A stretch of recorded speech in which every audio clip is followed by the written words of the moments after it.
Hello there, and welcome back to War Thunder, to the second iteration of the 2.44 dev server. Everything is subject to change, and maybe not everything's in here as well. And in today's video, I want to focus, as it is usual for my recent dev server videos, purely on the ships and only the new ones.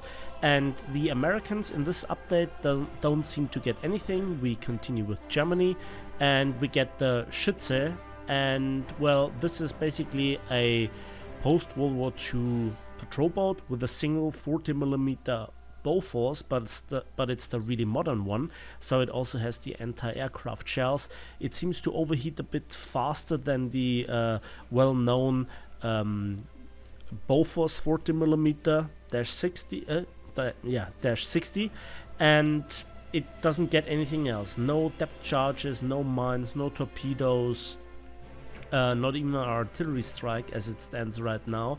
But again, therefore it is 3.0.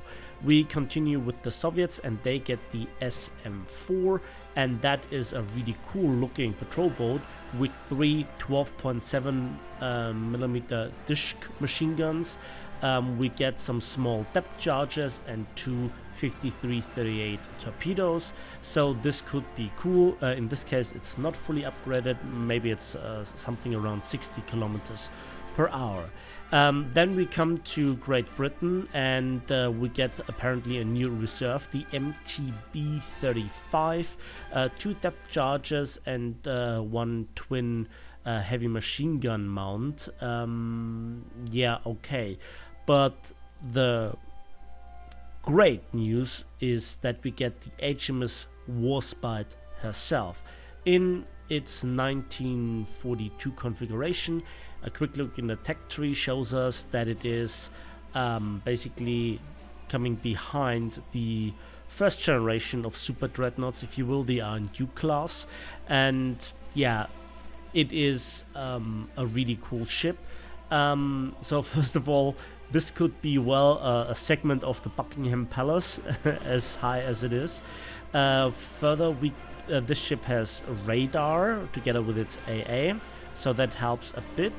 And we also get new shells, apparently for all the British 15-inch armed vessels, namely the 381mm Mark 17B APC, which is an APCBC round, and especially the new stat card I'm not a fan of, if I may drop that one right here.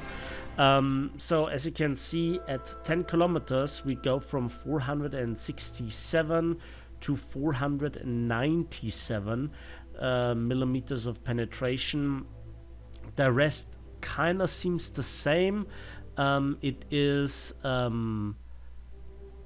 slightly slower muster velocity, 749 versus 752 on the original AP round, and the shell weight goes from 871 kilograms to 879. So that means we have a bit slower and bit heavier shell, resulting in noticeable more penetration of 30 millimeters, and that is somewhere between 6 and 7%. Physics, I guess. And yeah, we have also some secondaries. A quick look at the armor. We can see we have apparently massive anti-torpedo protection system here, 250 kilograms. The belt is thick with up to 330 millimeters. Distributed armor scheme, deck plating 32 millimeters. Barbettes are fragmented from 10 inches down to 9 inches and so forth. Third front is 330 millimeter. Surprisingly thin armor, even on the conning tower, it seems. And we will see how it plays in the patch.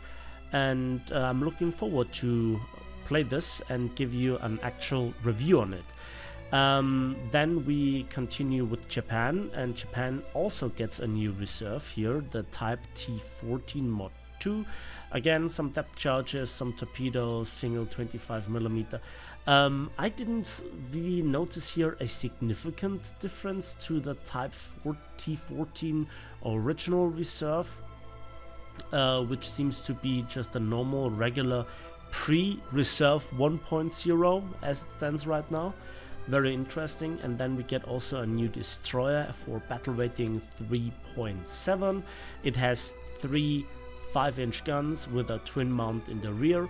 It gets the long lances, 4 of them in one quad launcher, and lots of 25mm and also some depth charges. Nothing outstanding, but something new all the way. Then we go to Italy and we get the Grecale. I don't know how to pronounce that. Again, 3.7. We have some neat triple torpedo launchers. We get 2 twin 120mm guns, some 37s and 20s. Again, nothing too special here.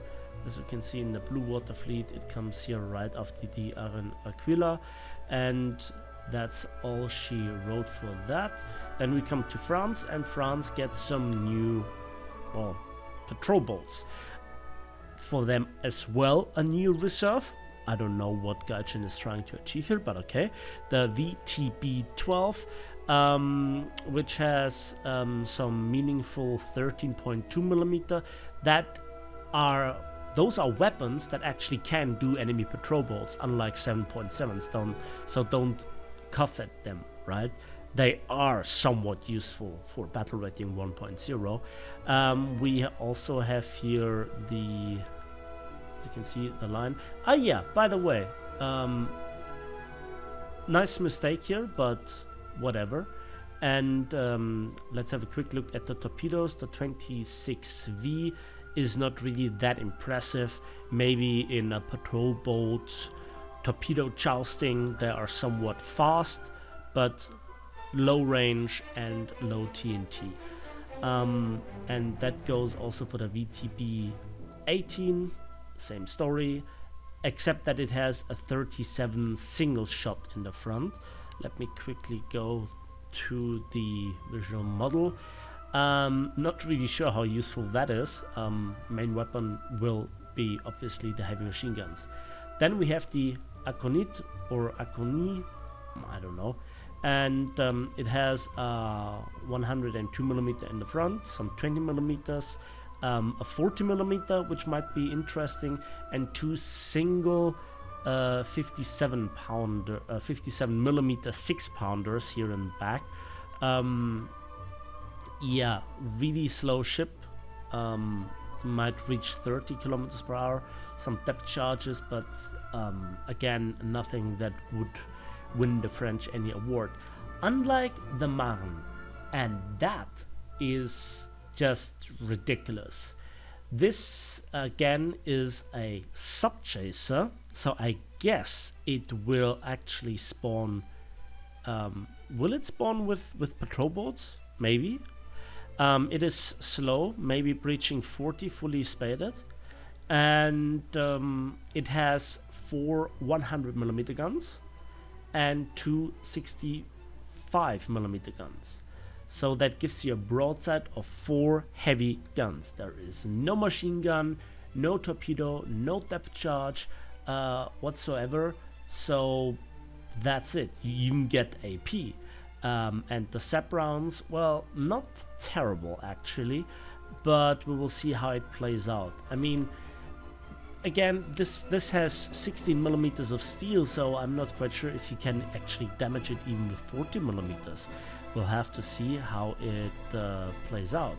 And hitting the ammo, it's not that easy, right? It's not that prominent, so we will see about that. And I think that's the entire patch as far as Naval goes. Only 1 battleship, lots of reserve and small patrol boats, and nothing really special, which I'm a little bit disappointed in.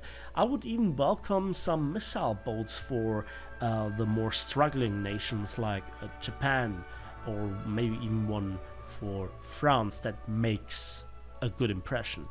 And that's it from the dev server. So I hope you enjoyed this video and found it informative.